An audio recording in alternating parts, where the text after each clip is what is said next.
Irfani studio کے programme پاسبانوں کی خدمت میں آپ سب کو سلام۔ آج ہمارے ساتھ ایونجلسٹ شیبہ داؤد موجود ہیں جن کا تعلق journey to truth of Christ ministry سے ہے۔ آئیے ہم ان کی زبانی ان کی مسیحی خدمت کے بارے میں جانتے ہیں۔ مسیح یسوع کے زندہ جلالی بابرکت اور قدوس نام میں آپ سب کو سلام۔ میں شکر گزار ہوں پانی ٹی وی چینل کی جنہوں نے مجھے یہاں پر انوائٹ کیا اور خدا کے اپنے تجربے اور خدا کی ان باتوں کو بتانے کے لیے میں ان کی شکر گزار ہوں کہ انہوں نے مجھے موقع بخشا، اور میں خدا کی شکر گزار ہوں کہ اس نے چنا کہ میں اس کے نام کو عزت اور جلال دوں۔ ہاللیلویا۔ میرا نام ایونجلسٹ شیبہ ڈیوڈ ہے، اور میری خدمت جو ہے ایکچوئل میں شروع ہوئی جلو سے، اور میری خدمت کے حوالے سے بے شک وہ پلیٹ فارم بہت چھوٹا تھا، لیکن میں خدا کی شکر گزار ہوں کہ آج لاہور اور لاہور سے باہر بھی بہت سی جگہ ہیں جہاں پر میں خدا کے ان قیمتی الفاظوں کو ڈلیور کرتی ہوں، پریچنگ بھی کرتی ہوں، ٹیچنگ بھی کرتی ہوں۔ میں خدا کی شکر گزار ہوں، اور خدمت کے حوالے سے اپنی جو پرسنل شخصی زندگی ہے اس کے بارے میں یہ کہنا چاہوں گی کہ میرا جو خاندان ہے، میرے دادا جی وہ بھی خدمت گزار تھے، چرچ میں خدمت کرتے تھے، اور میرے پاپا جی بھی خدمت گزار ہیں، اور میرے جو چاچو ہیں وہ باقاعدہ طور پر پاسٹر، چرچ کے پاسٹر ہیں، اور پاسٹر تھے، اب وہ اس دنیا میں نہیں رہے، لیکن میری پھپھو جو ہیں وہ بھی چرچ میں خدمت کرتی ہیں، بچوں میں کرتی ہیں، نوجوان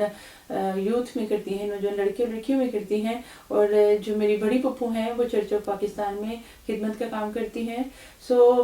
خاندانی طور پر یہ خدمت کا توڑا جو ہے وہ خاندانی طور پر مجھے ملا ہوا ہے، اور میں خدا کی شکر گزار ہوں کہ خدا نے بہت سی جگہوں پر لے کر جاتا ہے، اور وہاں پر اپنے ہمارے بدنوں سے اپنے نام کو عزت اور جلال۔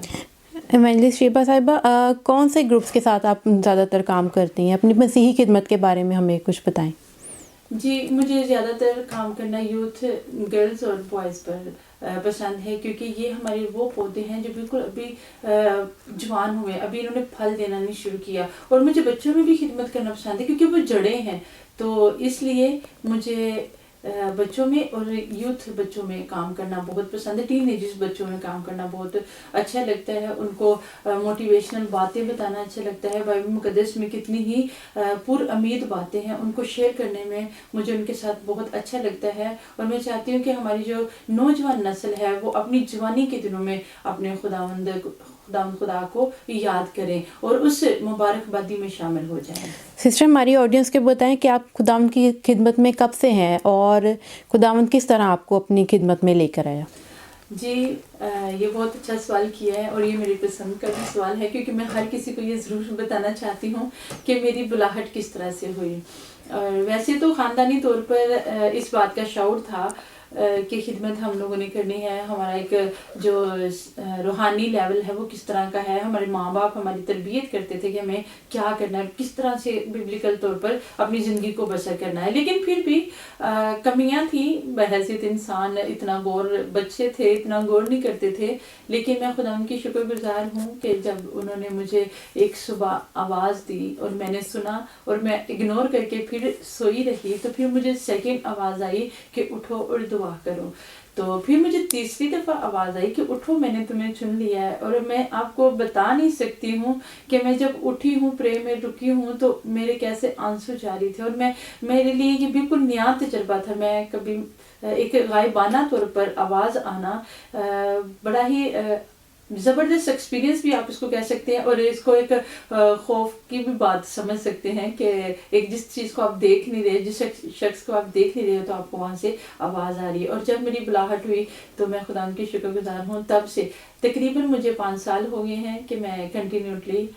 خدمت میں ہوں۔ اس سے پہلے بھی تھی، لیکن اتنا زور اور اتنا جوش اور اتنا جذبہ نہیں تھا، لیکن آج میں شکر گزاری کرتی ہوں خدا کی کہ آج ایک جوش کے ساتھ اور جذبے کے ساتھ نوجوان میں اور بچوں میں کام کرتے ہیں۔ پریز دی لارڈ سسٹر۔ اور ہماری آڈینس کے لیے اب کیا میسیج دینا چاہتی ہیں آپ اپنی خدمت کے ذریعے اور اپنی ٹیسٹیمنی کے ذریعے؟ ہاں جی، میری جو ٹیسٹمنی ہے وہ اس طرح سے ہے، جیسا کہ میں نے آپ کے ساتھ شیئر کیا کہ مجھے بلاہٹ ہوئی اور میرا زندگی ٹھیک تھی. مطلب ہر انسان گناہ کرتا ہے اور خطا اور گناہوں کا پتلا ہے، لیکن خدا جب بلاتا ہے تو وہ تب ان سب باتوں کو پیچھے چھوڑ آتا ہے اور خدا ان کے ساتھ اپنے نئے سفر کو، نئی زندگی کو شروع کرتا ہے. تو میری آپ سب سے یہی کہنا ہوگا، یہی میسج ہوگا کہ دیکھیے امثال کی کتاب 14:12 میں لکھا ہوا ہے کہ انسان کو ہم دیکھ لیں گے، لکھا ہے کہ ایسی راہ بھی ہے جو انسان کو سیدھی معلوم ہوتی ہے پر اس کے انتہا میں موت کی راہیں ہیں. یہ آیت جو ہے مجھے بڑی ہی تقویت دیتی ہے، یہ مجھے آگے بڑھنے میں بڑی ہی مدد دیتی ہے. خدا کا کلام ہمیں بتاتا ہے، ہم لوگ یہ سوچتے ہیں کہ ہم جس راہ پر چل رہے ہیں یہ بہت اچھی نیکی کی راہ پہ چل رہے ہیں، ہم کبھی کسی کا برا نہیں چاہتے، ہم کبھی بھی کچھ ایسا کام نہیں کرتے ہیں، ہم دنیا کے سامنے ہم بڑے مقبول ہوتے ہیں اور سوچتے ہیں کہ ہم خدا کی نظر میں بھی مقبول ہوں گے. لیکن میں یہاں پر ایک چھوٹا سا آپ کو پیغام دینا چاہوں گی کہ خداوند کے پاک کلام ہمیں یہ بتا رہا ہے کہ ایک راہ ایسی بھی ہے جو ہمیں انسانوں کو سیدھی معلوم ہوتی ہے، لیکن اس کے آخر پہ جو ہے وہ موت کی راہیں ہیں. تو میرے عزیزو، ہمیں اپنی راہ کو پہچاننا ہے، جس راستے پر ہم چل رہے ہیں ہمیں اس کو جاننا ہے کہ آیا ہم جس راہ پر چل رہے ہیں وہ اس کے آخر تک ہم اپنی منزل تک پہنچ جائیں گے یا کہیں راستے میں ہی گم ہو جائیں گے. تو منزل جو ہماری ہے وہ کامل کرنے والا ہمارا خداوند یسوع مسیح ہے. اسی کو تکتے ہوئے، اسی راہ سے گزرتے ہوئے ہم اپنے یہوہ خداوند کو ملیں گے. ایک دن ہم اس فانی بدن کو چھوڑیں گے اور اس فانی بدن کو چھوڑنے کے بعد ہم جو زندگی پائیں گے وہ خداوند سے کثرت کی زندگی پائیں گے، ابدی زندگی پائیں گے اور وہ زندگی ہم خداوند کے ساتھ گزاریں گے. تھینک یو سسٹر صاحبہ. اور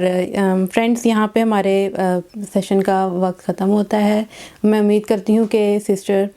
شیبہ کی ٹیسٹیمنی سے آپ کو ضرور فائدہ ہوگا، مستفید ہوں گے. اور سسٹر جی کا بھی میں شکر ادا کرتی ہوں کہ وہ پانی اسٹوڈیو میں آئیں اور اپنا قیمتی وقت ہمیں دیا. Thank you so much.